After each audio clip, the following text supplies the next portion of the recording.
FIFA বিশ্বকাপ পার করল নাটকীয়তায় ভরা এক রাত।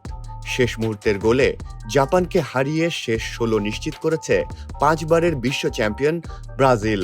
অন্যদিকে ট্রাইব্রেকারের রোমাঞ্চে ৪ বারের বিশ্ব চ্যাম্পিয়ন জার্মানিকে বিদায় করেছে প্যারাগুয়ে।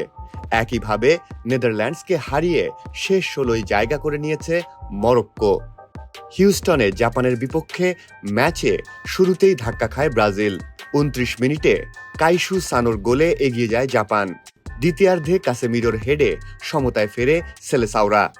এরপর একের পর এক আক্রমণ চালিয়েও গোল পাচ্ছিল না ব্রাজিল। ম্যাচ যখন অতিরিক্ত সময়ের দিকেই এগোচ্ছিল, তখন যোগ করা সময়ের ৬ষ্ঠ মিনিটে বদলি হিসেবে নামা গ্যাব্রিয়েল মার্তিনেল্লি দুর্দান্ত ফিনিশে ২-১ গোলের জয় নিশ্চিত করেন। এই জয়ে শেষ ১৬তে উঠেছে কার্লো আনচেলত্তির দল। অন্য ম্যাচে বোস্টনে জার্মানির বিপক্ষে ইতিহাস গড়েছে প্যারাগুয়ে। নির্ধারিত ও অতিরিক্ত সময় ১-১ সমতায় শেষ হওয়ার পর ম্যাচ গড়ায় টাইব্রেকারে। দুই দলের ৫টি করে শট শেষেও বজায় থাকল সমতা।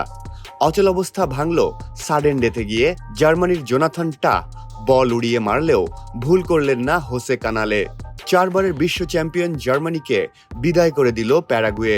বিশ্বকাপের ইতিহাসে প্রথমবার টাইব্রেকারে হেরে বিদায় নিতে হলো জার্মানিকে।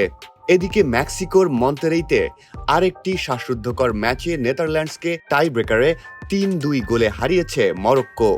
নির্ধারিত সময় ১-১ গোলে শেষ হওয়ার পর অতিরিক্ত সময়েও কোনো দল গোল করতে পারেনি।